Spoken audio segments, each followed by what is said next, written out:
Chapter 1. Monday. When I entered the classroom, Maxine Wilson was already sitting at her table. "Hey, Abigail," she greeted me like always. I've been friends with Maxine since kindergarten. She's an awesome person and she has a really awesome stopwatch. "Are you ready?" I asked her. "Ready, Freddy," Maxine replied. She held up her stopwatch and winked at me. The school bell was the signal. Ring!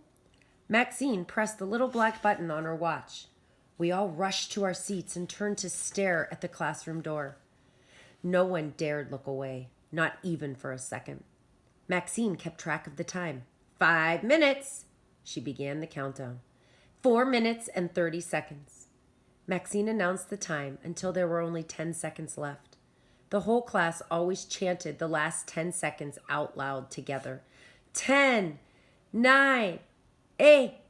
The door swung open. Was it our favorite teacher, Mr. C? Could he be early for the first time all year? Nope.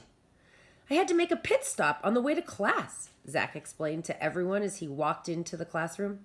"Sit down, quick," I told him. "Mr. C will be here in a few seconds." "I've got plenty of time." Zach yawned as he dragged himself over to our table. Zach and I sat with Jacob and our new friend Bo. Bo's real name is Roberto Rodriguez. 4 seconds, Maxine warned. Zach plopped into his chair and turned to face the door. 3, 2, 1, 0. Just as Maxine clicked off her stopwatch, the classroom door swung open. This time, it really was our teacher. "See," Zach said, leaning over and whispering in my ear. "I told you I had plenty of time. I saw Mr. C in the hallway when I was headed to class.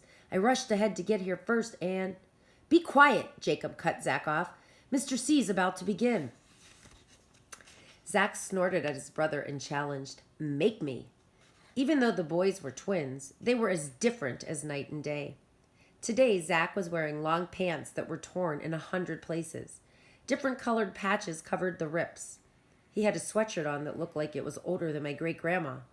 Breakfast stains were all over the sleeve. When it came to personality, Zach complained a lot and quit everything he tried. But he was totally funny and always came through when we needed him most. Jacob, on the other hand, was neat and clean and focused just one thing: computers. Today he was wearing a Hawaiian shirt, khaki pants, a leather belt, and a button that read, "West Hudson Elementary School Computer Club." Jacob was the computer club president. Looking at the twins' snarly faces, I was afraid they might start to fight. But they both turned toward Mr. C as he started talking. "My apologies for being late," Mr. C said with a slight bow. Every Monday was the same. Every Monday, Mr. Carruthers was 5 minutes late. Every Monday, he was wrinkled and messy. Only Jacob, Zach, Bo, and I knew the real reason why. Mr. C never gave himself enough time on Mondays to make a time travel cartridge for our History Club adventure and get to class on time too. There was also a secret explosion that screwed up Mr. C's clothes and hair. It happened when he put the lid on the cartridge. Even though we've asked, Mr. C won't tell us why he doesn't just make the cartridge on Sundays. It sure would be easier, and he'd definitely be neater. While Mr. Carruthers straightened his crumpled suit jacket, retied his bow tie, and combed his hair, Zach softly said to me, "Did you hear the joke about George?" "Not now," I whispered back to Zach. "Mr. C is about to ask his what-if question." Mr. C finished straightening his clothes and leaned back on the edge of the desk. He was too cool to sit in a chair like other teachers. "What if," he began, then paused. I sat up a little straighter. Every Monday, Mr. Carruthers asked us a new what-if question. He'd ask us to think about what the world would be like if someone famous gave up his or her dreams and quit. The discussion in class was always interesting and fun, but the best part was that whomever we talked about in class was the same person Zach, Jacob, Bo, and I would visit during History Club later. I couldn't wait to hear who we'd be visiting today. Mr. C leaned back farther on his desk. "What if—" "Hey, Abigail," Zach poked me in the arm. "It's a really good joke. Perfect for today. I heard it from 2 kids during my pit stop in the bathroom." "Shh!" I hissed at Zach and turned my attention back to Mr. C. Zach poked me in the arm again. Where did George Washington buy his axe? I don't care, I replied, trying to hear what Mr. C was saying. I leaned forward, but all I could hear was Zach's soft giggling. At the chopping mall, Zach snickered. That's a good one, eh? No, I said, trying to keep my voice down. I usually think Zach is really funny, but that joke stank, and his timing stank too. All around me, hands were popping up in the air. I couldn't believe it. Zach made me miss the what if question. I always have good suggestions for the discussion. But now I had no idea who was going to quit or who we were visiting after school. Drat Zach and his stupid chopping joke. Mr. C called on Ryota Yoshida. Well, Ryota said confidently, if he quit, there wouldn't be 31 counties, 17 cities, and 1 state named after him. That's for sure. Anna Ramos didn't really answer the question. Instead, she shared a few facts. Anna said he was married but never had children of his own. She also knew that he had lived in Virginia, New York, and Philadelphia, but never in the nation's capital. I glanced over at Zach. Even though he'd ruined the question for me, maybe he knew who we were talking about. Besides, he was sitting closest to me at our table. Zach, I whispered. Do you know who I began. He interrupted me, saying, What would you get if you crossed George Washington with cattle feed? I shook my head. I didn't care about the answer to Zach's joke. I just wanted to know who we were talking about in class. I totally refused to look at Zach anymore and leaned toward Jacob. He was listening to the other students and didn't notice me trying to catch his attention. That left Bo. Bo reads a ton and knows everything about everything. He would totally know what was going on. I waved my hands trying to catch his eye. Instead of getting Bo to look over at me, a horrible thing happened. Mr. C thought I wanted to be called on. Abigail, he asked me, do you have an idea what the world would be like if he quit? I began, then stopped. I ran through the clues in my head. Nothing helped. I still didn't have any idea who we were talking about. I had 2 choices. 1, tell Mr. C that I didn't know who we were discussing, or 2, guess. I went for guessing. I suppose, I said, pretending I knew exactly what was going on, that America wouldn't be the great country it is today. I hoped I didn't sound dumb. Very nice, Mr. C told me. I breathed a huge sigh of relief. Then Mr. C asked Bo what he thought. Bo is very shy, especially around adults. He never volunteers to answer Mr. C's question, so Mr. C just calls on him. Well, Bo rubbed his chin as he talked. He did that when he was thinking really hard. I suppose if he quit, America would have lost the Revolutionary War. We'd still be part of Britain. We certainly wouldn't have our own constitution since he helped write it, and I knew I was so close to finding out who we were talking about. My heart began to beat faster. I scooted up to the very edge of my chair. My ears were prickling. I was ready to hear the rest of Bo's answer and find out the name. And, Bo paused for a second, rubbing his chin even harder, if he quit, he'd never have been the very first tap, tap, tap. What? I spun around to find Zach tapping on my shoulder. Leave me alone. I quickly turned my head back to face Bo. But Abigail, Zach whined, don't you want to know the answer to the joke? I could see Bo's mouth moving, but because Zach was talking at the same time, I couldn't hear what Bo was saying. Tap. What? I snapped at Zach. Of course, I snapped in a whisper so we wouldn't get into trouble. The father of our country, Zach grinned widely. That's the answer to the riddle. I stared at him blankly. Remember, he said. What do you get if you cross George Washington with animal feed? He poked me in the arm. The fodder of our country. Get it? Fodder is what farmers call hay and stuff like that. Zach's belly was shaking with silent giggles.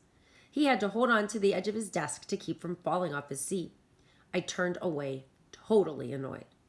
When I finally caught up with the class discussion again, Mr. C was saying, Good job, Bo.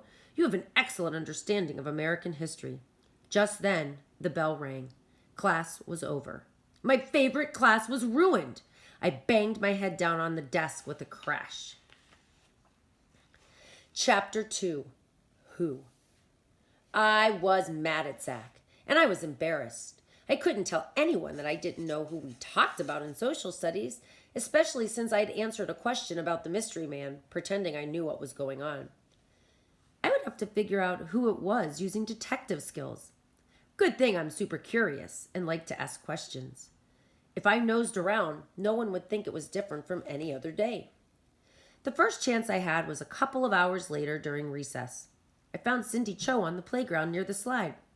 "So," I said casually as I approached, "how'd you like Mr. C's class today?" Cindy climbed up the slide as she answered, "I love talking about him. I had no idea that he didn't wear a wig, but put white powder in his hair instead." She zoomed down the slide, adding, "I also didn't know that his teeth were made of bone or ivory, not wood." More interesting facts I'd missed in class. Double drat that Zach Osborne and his dopey jokes. "And what about Mr. C's question?" I asked slyly. "What do you think the world would be like if he quit?" I hoped that Cindy hadn't answered the question in class. I didn't think Mr. C had called on her, but honestly, I was having a hard time remembering. I was going to have a serious talk with Zach when I got the chance. "Oh," Cindy said before running off to the swings, "I thought the same as you." And with that, she hustled away. No luck there. In the hall on the way to math, I caught up with Juan Garcia standing by his locker.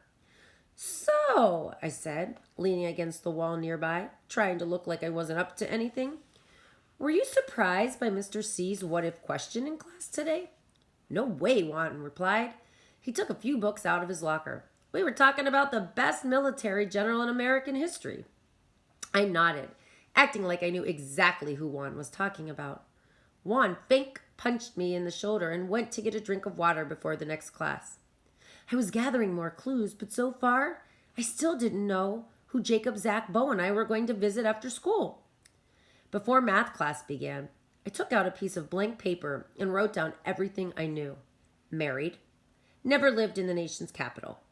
In parentheses next to that, I wrote Washington, D.C., because that's the nation's capital. There are a lot of cities named after him. A state, too. Powdered hair. Ivory teeth. Military general.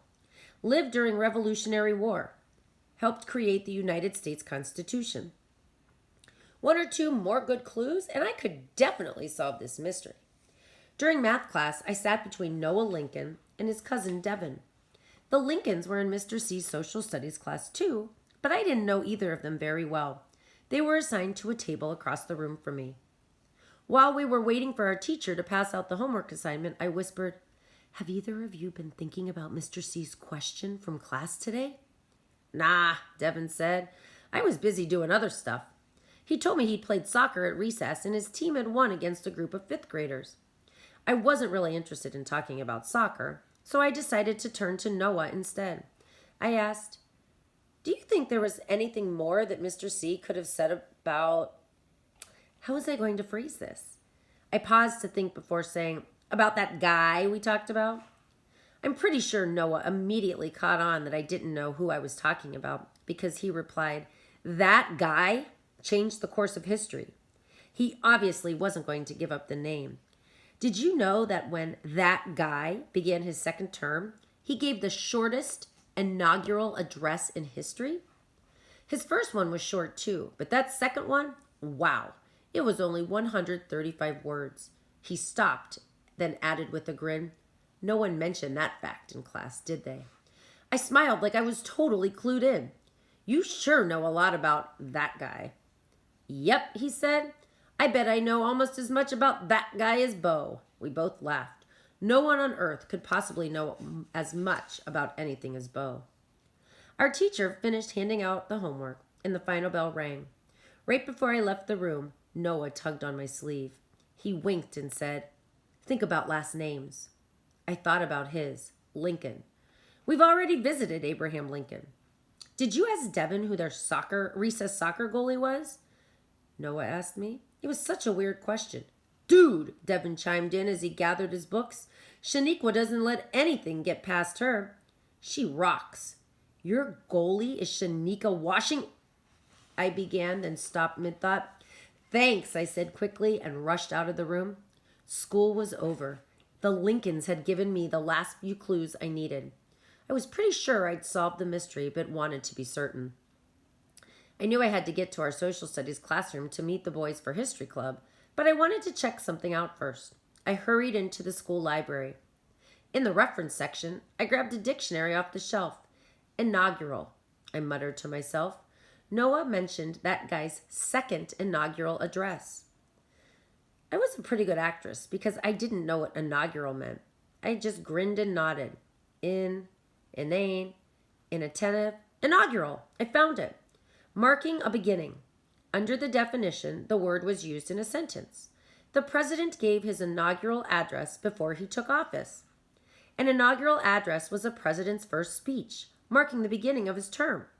An inaugural address meant that guy was president of the United States. A second address meant he was president twice. All the clues came together. I finally knew who we were visiting. Yippee! I hustled out of the library and ran all the way to Mr. C's classroom for history club. When I flung open the door, I couldn't believe my eyes. The green time travel hole was already open. Glowing smoke covered the floor. 3 backpacks were resting in a corner. Jacob and Zach were gone. Bo was standing at the very edge of the time travel hole. "You're leaving without me?" I asked, mouth hanging open, totally stunned. Bo blushed. He was clearly embarrassed and explained in a soft, pained voice. Jacob didn't want to put the cartridge into the back of the computer, but Zach was worried. He kept complaining about how we weren't going to have enough time for the adventure. We waited as long as we could. I couldn't believe it. The boys were going to time travel without me? It was Zach's fault that I missed the discussion in my favorite class.